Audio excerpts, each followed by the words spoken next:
Hello, जय श्री कृष्णा, जय श्री राम, जय श्री राधे राधे, जय श्री महाकाल। इस वीडियो में आपको श्रवण कराएंगे सावित्री धर्मराज के प्रश्नोत्तर। सावित्री को वरदान। भगवान नारायण कहते हैं, नारद सावित्री के वचन सुनकर यमराज के मन में बड़ा आश्चर्य हुआ। वे हंसकर प्राणियों के कर्म विपाक कहने के लिए उद्यत हो गए। धर्मराज ने कहा, बत्से, अभी तुम हो तो बहुत छोटी सी वयस की बालिका, किंतु तुम्हें पूर्ण विद्वानों, ज्ञानियों और योगियों से भी बढ़कर ज्ञान प्राप्त है। पुत्री भगवती सावित्री के वरदान से तुम्हारा जन्म हुआ है। तुम उन देवी की कला हो। राजा ने तपस्या के प्रभाव से तुम जैसी कन्या रत्न को प्राप्त किया है। जिस प्रकार लक्ष्मी भगवान विष्णु के, भवानी शंकर के, अदिति कश्यप के, अहिल्या गौतम के, प्राची इंद्र के, रोहिणी चंद्रमा के, रति कामदेव के, स्वाहा अग्नि के, स्वधा पितरों के, संज्ञा सूर्य के, वरुणानी वरुण के, दक्षिणा यज्ञ के, पृथ्वी बाराय के और देवसेना कार्तिकेय के पास सौभाग्यवती प्रिया बनकर शोभा पाती हैं। तुम भी वैसी ही सत्यवान की प्रिया बनो। मैंने यह तुम्हें वर दे दिया। महाभागे, इसके अतिरिक्त भी जो तुम्हें अभीष्ट हो वह वर मांगो। मैं तुम्हें सभी अभिलषित वर देने को तैयार हूं। सावित्री बोली, महाभाग, सत्यवान से मुझे 100 वर्ष पुत्र प्राप्त हो, यही मेरा अभिलषित वर है। साथ ही मेरे पिता भी 100 पुत्रों के जनक हूं। मेरे ससुर को नेत्र लाभ हो, उन्हें पुनः राज्यश्री प्राप्त हो जाए, यह भी मैं चाहती हूँ। जगत प्रभु सत्यवान के साथ में बहुत लंबे समय तक रहकर अंत में भगवान श्री हरि के धाम में चली जाऊं। यह कहकर भी यह वर भी आप देने की कृपा करें। प्रभु, मुझे जीव के कर्म का विपाक तथा विश्व से तर जाने का उपाय भी सुनने के लिए मन में महान कौतूहल हो रहा है, अतः आप यह भी बतावें। धर्मराज ने कहा, महासाध्वी, तुम्हारे संपूर्ण मनोरथ पूर्ण हो गए। अब मैं प्राणियों का कर्म विपाक कहता हूँ, सुनो। शुभ और अशुभ कर्मों के फलस्वरूप जीव भारतवर्ष में जन्म पाते हैं, यही पुण्य क्षेत्र है। पतिव्रते देवता, दैत्य, दानव, गंधर्व, यक्ष, राक्षस तथा मनुष्य ये सभी कर्म के अधिकारी हैं। केवल पशु आदि जीवों को ही कर्म का अधिकारी नहीं कह सकते। उत्तम कर्म करने वाले प्राणी संपूर्ण योगियों में जन्म पाकर उनके फल भोगते हैं। शुभाशुभ कर्म फल भोगने का स्थान स्वर्ग और नरक निश्चित है। कर्म की विशेषता से प्राणी समस्त योनियों में चक्कर काटते रहते हैं। उन्हें पूर्व जन्म का उपार्जित किया हुआ कभी शुभ फल मिलता है और कभी अशुभ। शुभ कर्म के प्रभाव से प्राणी स्वर्गलोक में जाता है, अशुभ कर्म उसे नरक में भटकने के कारण बन जाते हैं। कर्म के निश्चेष हो जाने पर प्राणी के हृदय में भक्ति उत्पन्न होती है। साध्वी भक्ति 2 प्रकार की बतलाई गई है, एक निर्गुणा और दूसरी माया विशिष्ट ब्रह्मस्वरूपिणी भगवती प्रकृति के प्रति की जाने वाली। पूर्व जन्म का बुरा कर्म प्राणी को दूसरे जन्म में रोगी बनाता है और शुभ कर्म आरोग्यवान। प्राणी अपने पूर्व कर्म के अनुसार दीर्घजीवी, अल्पायु, सुखी दुखी, अंधा और अंगहीन होता है। पूर्व जन्म के उत्तम कर्म के फलस्वरूप दूसरे जन्म में सिद्धियां प्राप्त होती है। देवी, अब विशेष बातें सुनो। सुंदरी, यह अतिशय दुर्लभ विषय शास्त्रों और पुराणों में वर्णित है, इसे सबके सामने नहीं कहना चाहिए। सभी जातियों के लिए भारतवर्ष में मनुष्य का जन्म पाना परम दुर्लभ है। साध्वी सभी वर्णों की अपेक्षा संपूर्ण कर्मों में विप्र श्रेष्ठ माना जाता है। भारतवर्ष में ब्रह्म पर आस्था रखने वाला विप्र अधिक गौरव का पात्र समझा जाता है। विप्र में 2 भेद हैं, सकामी और निष्कामी। कामना से संपन्न विप्र जगत में प्रतिष्ठा पाता है और निष्कामी भगवान का भक्त बन जाता है। सकामी फल भोगने में व्यस्त रहता है और निष्कामी विघ्न बाधा से रहित होकर भजन भाव में लगा रहता है।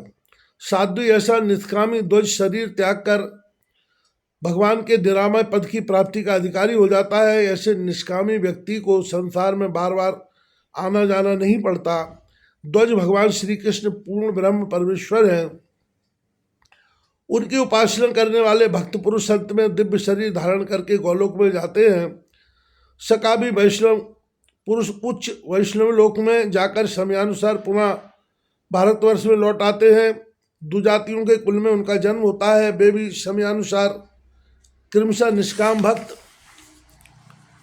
बन जाते हैं और मेरे द्वारा उन्हें निर्मल भक्ति भी सुलभ हो सकती है, यह निश्चित है। सकाम विप्र एवं वैष्णव जन बहुत जन्मों में भी विष्णु भक्ति से रहित होने के कारण विशुद्ध बुद्धि नहीं पा सकते। साध्वी जो तीर्थ स्थान में रहकर सदा तपस्या करते हैं वे द्विज ब्रह्म के लोक में जाते हैं। उन्हें पुनः भारतवर्ष में आना पड़ता है, जो तीर्थों में अथवा कहीं अन्यत्र भी रहकर सदा अपने कर्तव्य कार्य में संलग्न रहते हैं। उन्हें शरीर त्यागने पर सत्यलोक प्राप्त होता है। वे समयानुसार पुनः भारतवर्ष में जन्म पाते हैं।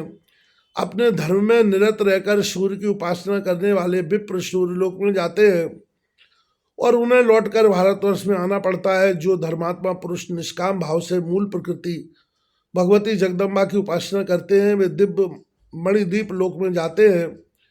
आने जाने की परिस्थिति पुनः उनके सामने नहीं आ सकती। अपने धर्म से विचलित न होने वाले शिव शक्ति और गणपति के उपासक व्यक्ति तत् देवताओं के धामों में जाते हैं तथा निश्चित अवधि के पश्चात पुनः भारतवर्ष में लौट आते हैं।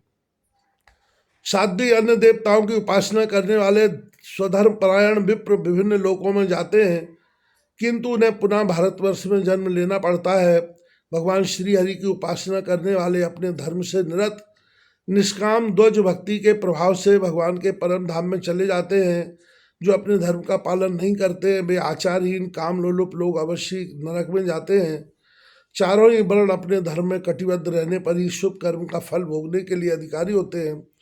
जो अपना कर्तव्य कर्म नहीं करते वे अवश्य ही नरक में जाते हैं। कर्म का फल भोगने के लिए वे भारतवर्ष में नहीं जा सकते। अतएव चारों वर्णों के लिए अपने धर्म का पालन करना अत्यंत आवश्यक है। अपने धर्म में संलग्न रहने वाले विप्र स्वधर्म निरत विप्र को अपनी कन्या देने के फलस्वरूप चंद्रलोक को जाते हैं। साध्वी यदि कन्या को अलंकृत करके दान में दिया जाए तो उससे दुगना फल प्राप्त होता है।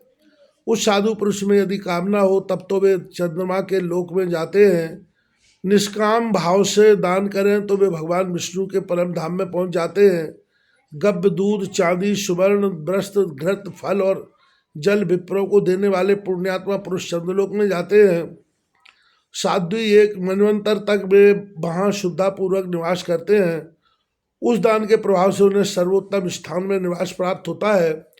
पतिव्रते पवित्र विप्र को स्वर्ण गऊ और ताम्र आदि द्रव्य का दान करने वाले सत्पुरुष सूर्यलोक में जाते हैं। वे भाव बाधा से शून्य हो उस विस्तृत लोक में सुदीर्घ काल तक वास करते हैं। जो विप्रों को पृथ्वी अथवा प्रचुर धन दान करता है भगवान विष्णु के परम सुंदर श्वेत द्वीप में जाता है और दीर्घ काल तक वहाँ वास करता है। मुनिवय पुण्यवान पुरुष भगवान के उस विशाल लोक में विपुल वास प्राप्त करता है।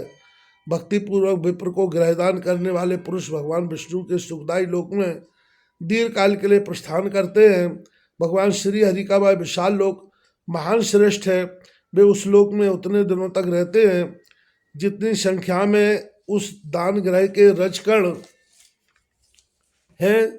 मनुष्य जिस जिस देवता के उद्देश्य से ग्रहदान करता है अंत में उसी देवता के लोक में जाता है। अपने घर पर दान करने की अपेक्षा राजभवन पर जाकर दान करने से चौगुना, पवित्र तीर्थ में दान करने से 100 गुना तथा किसी श्रेष्ठ स्थान में दान करने से 2 गुना फल प्राप्त होता है।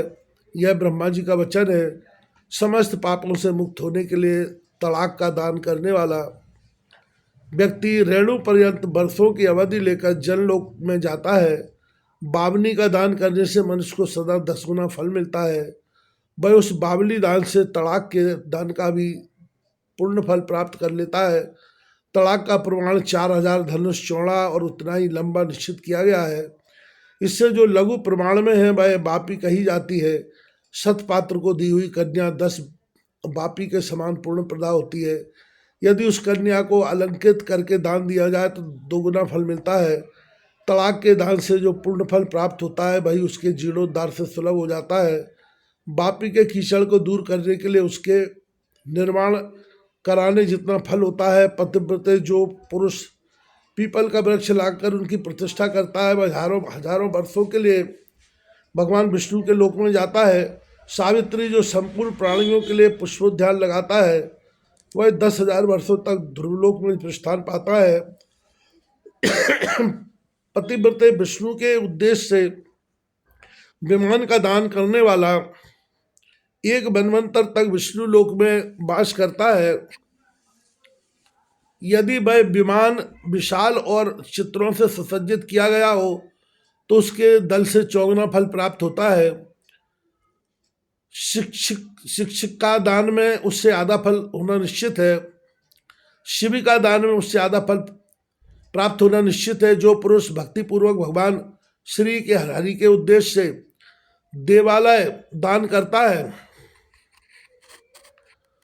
और अति दीर्घ काल तक भगवान विष्णु के लोक में वास करता है, पतिव्रते राजभवन तक राजमार्ग बनवाने वाला सत्पुरुष हजारों वर्षों तक इंद्र के लोक में प्रतिष्ठित होता है। विप्रो अथवा देवताओं को दिया हुआ दान समान फल प्रदान करता है। जो पूर्व जन्म में दिया गया है वही जन्मांतर में प्राप्त होता है, जो नहीं दिया गया है वह कैसे प्राप्त हो सकता है।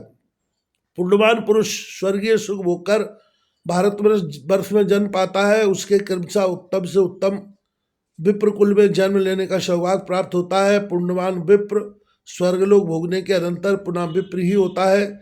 यही नियम क्षत्रिय आदि के लिए है। क्षत्रिय अथवा वैश्य तपस्या के प्रभाव से विप्रत्व प्राप्त कर लेता है, ऐसी बात श्रुति में सुनी जाती है। कितना ही काल क्यों न बीत जाए, बिना भोग किए कर्म क्षीण नहीं हो सकते।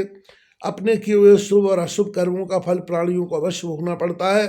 देवता और तीर्थ की सहायता तथा काय व्यू से प्राणी शुद्ध हो जाता है। साध्वी, ये कुछ बातें तो तुम्हें बतला दी, और अब आगे क्या सुनना चाहते हैं अगले वीडियो में आपको श्रवण कराएंगे।